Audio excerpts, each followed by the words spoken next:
अस्सलाम वालेकुम जी। तो आज की जो सबसे बड़ी खबर है, अब जानते हैं कि DG ISI lieutenant general Nadeem Anjum sahab और DG ISPR lieutenant general Babar Iftikhar sahab की एक धुआंधार प्रेस कॉन्फ्रेंस थी। इस प्रेस कॉन्फ्रेंस का बहुत शिद्दत से इंतजार था। हम अपनी वीडियोस में आपको बताते रहते थे और हम इदारों को भी ये कहते थे कि पाकिस्तान की भोली भाली आवाम को ये बंदा, ये फितना अपने झूठों से वरगला रहा है, ये इदारों को बदनाम कर रहा है। तो इदारों को चाहिए, खासतौर पर फौज को चाहिए कि अपना नुक्ता नजर अवाम के सामने रखें और इसकी जो असलियत है, जो इसकी औकात है, जो इसका मकरू चेहरा है, वो दुनिया को दिखाएं। तो बहुत देर कर दी मेहरबान आते आते अगर ये प्रेस कॉन्फ्रेंस को 4 माह पहले कर ली जाती तो आज इस फितने का झूठा प्रोपेगेंडा जिस पर पाकिस्तान के नौजवान यकीन कर चुके हैं, इमरान खान कभी इस साजिश में कामयाब ना होता। तो इस प्रेस कॉन्फ्रेंस में उन्होंने क्या बातें की, पहले बात करते हैं मीर सादिक और मीर जाफर का। तो डीजी आईएसआई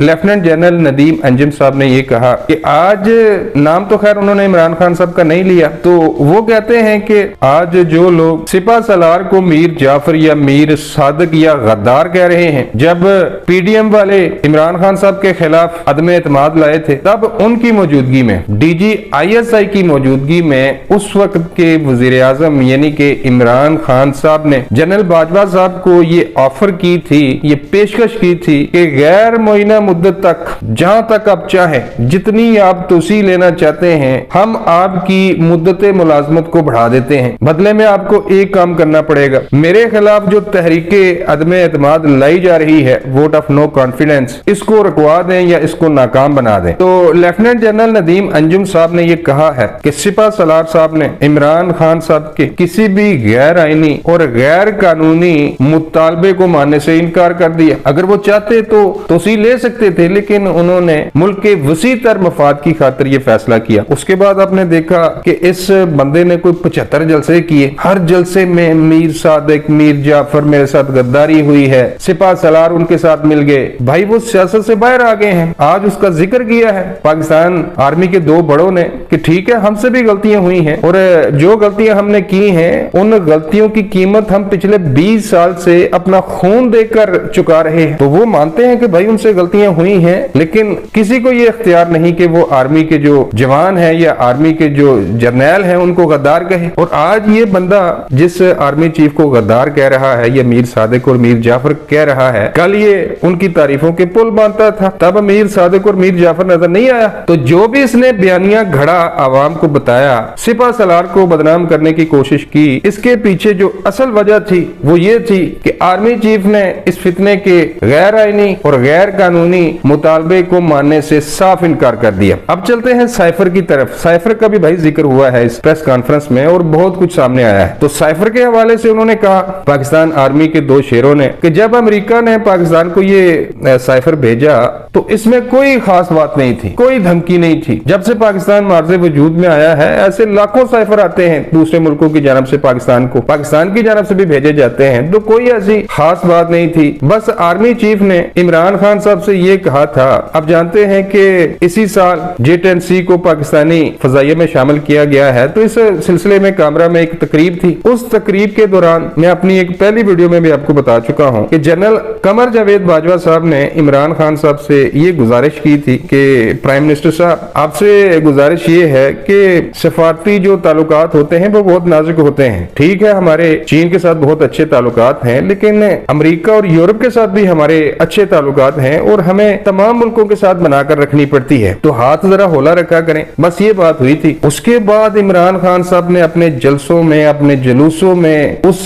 सफारती दस्तावेज पे सियासत की, लोगों को ये बताया कि रजीम चेंज ऑपरेशन जो हुआ है तो उसके पीछे अमेरिका है और अमेरिका ने मेरी हुकूमत को गिराया है, पीडीएम और एस्टेब्लिशमेंट ने अमेरिका का साथ दिया है। खान साहब इस हकीकत को अच्छी तरह जानते हैं कि अगर पाकिस्तान में कोई बंदा अमेरिका के खिलाफ बोले, भारत के खिलाफ बोले या फिर इजराइल के खिलाफ बोले तो लोग उसको बहुत पसंद करते हैं। ये चुरन पाकिस्तान में बहुत ज्यादा बिकता है जनाब। तो खान साहब ने इस चुरन को बेचा। पाकिस्तान की भोली आवाम वो यकीन कर गई कि खान सच बोल रहा है। और दूसरी तरफ हमारे जो पीडीएम वाले हैं और खास तौर पर मुस्लिम लीग नून वाले, ये भी भाई इनका जो सोशल मीडिया है वो भी दुनिया का नकम्मा तरीन है। वो एक झूठ बोलकर पर पंजाब की 20 बाय इलेक्शन हुए थे, आपको याद होगा। पंजाब की 20 सूबाई असेंबली की सीटों में से 15 सीटें जीत गया, सिर्फ एक झूठे बयानिए को लेकर के नहीं जी अमेरिका ने मुझे निकाला है, ये है जी साइफर, ये खत है, इसमें हमें धमकियां दी गई हैं। वो तो जब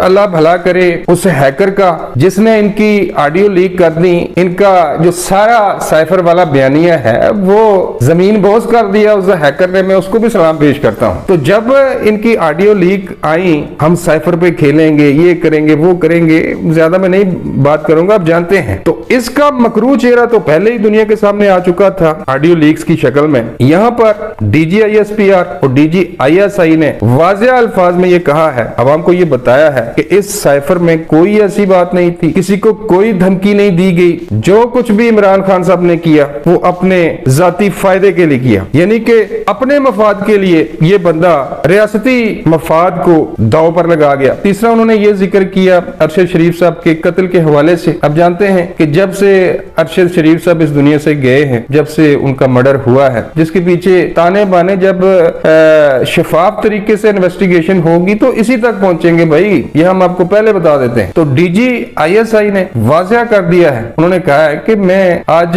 सिर्फ इस वजह से सामने आया हूं, इसमें मेरा कोई जाती मफाद नहीं है, मैं मुल्क के वसीतर मफाद की खातिर आज मैं सच लेकर दुनिया के सामने इसलिए आया हूं क्योंकि मुखालिफिन की जानब से इतना झूठ बोला जा रहा है, इतना झूठ बोला जा रहा है, और अगर अब भी वो सच अवाम के सामने ना लाए तो ये बंदा, ये फितना पाकिस्तान की नौजवान नस्ल को तबाह बर्बाद कर देगा। तो उन्होंने ये कहा कि भाई आप तहकीकात करवा लें, जैसे आप चाहते हैं, किसी बाहर के इदारे से आप करवाना चाहते हैं, स्कॉटलैंड यार्ड, किसी से भी आप करवा लें। वो कहते हैं कि जो कमीशन बनाया गया है तहकीकात के लिए 2 रुकनी, पहले इसमें 3 लोग थे, एक ISI का नुमाइंदा भी था। लेफ्टिनेंट जनरल अंजुम नदीम साहब ने यह कहा है कि मैंने सिर्फ इस वजह से ISI के नुमाइंदे को इस कमीशन से निकाला ताकि कल को इमरान खान साहब जैसे फितने ये इल्जाम ना लगा सकें कि नहीं जी इसमें तो ISI का बंदा था तो हम इस रिपोर्ट को नहीं मानते। दूसरा उन्होंने वाज़ेह अल्फाज में ये कहा कि पाकिस्तान में बहुत सारे सहाफी ऐसे हैं जो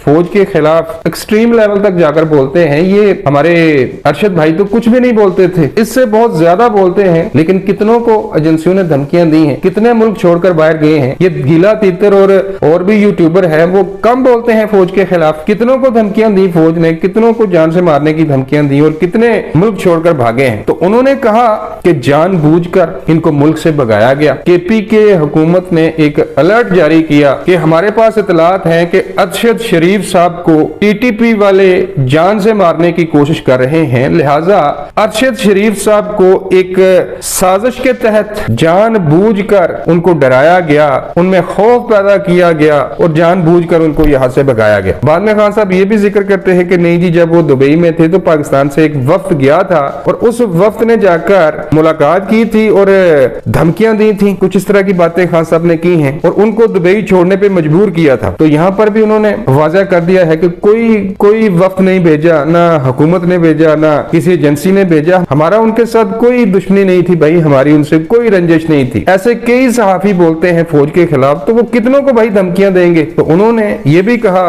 कि दुबई में भी उनको कुछ लोगों ने, सलमान इकबाल का नाम भी आ रहा है भाई, उन्होंने जिक्र किया है, वफाकी हुकूमत से ये कहा है कि सलमान इकबाल ARY के जो मालिक हैं या चीफ हैं उनको भी तफ्तीश में शामिल किया जाए, अरशद शरीफ साहब का जो कत्ल हुआ है। तो दुबई से भी उनको भगाया गया। उन्होंने ये भी कहा कि 35 ममालिक ऐसे थे जहां पर अरशद शरीफ साहब जा सकते थे क्योंकि इन मुल्कों में भी वीजा फ्री एंट्री है, लेकिन एक सोचे समझे मंसूबे के तहत उनको सिर्फ इसलिए कीनिया भेजा गया ताकि कीनिया में अरशद शरीफ साहब को आसानी के साथ टारगेट बनाया जा सके। तो भाई उन्होंने साफ साफ ये वाज़ेह कर दिया है कि ना पाकिस्तान में उनकी जान को कोई खतरा था, ना दुबई में उनकी जान को कोई खतरा था। एक प्लानिंग के तहत पहले उनको पाकिस्तान से भगाया गया, फिर उनको दुबई से किसी दूसरे मुल्क भेजने की बजाय जानबूझकर कीनिया भेजा गया ताकि आसानी के साथ वहां उनको कत्ल किया जा सके। तो भाई जो सच्चा होता है वो खुलकर सामने आ जाता है, तो वो तो खुलकर सामने आ गए हैं कि जैसे मर्जी तफ्तीश करवा ले, उन्होंने तो अपना बंदा भी बाहर निकाल लिया है। तो ये थी जी सारी सूरत हाल। इमरान खान साहब जो बयानिया बनाने की कोशिश कर रहे थे अरशद शरीफ के कत्ल के हवाले से, पाकिस्तानी आर्मी के 2 जर्नैलों ने इमरान खान के इस बयानिए को जमीन में दफन कर दिया है और इमरान खान का जो मकरू चेहरा है वो दुनिया के सामने ले आए हैं। अब तक के लिए बस इतना ही, मिलता हूँ किसी नई वीडियो में। अल्लाह निगहबान।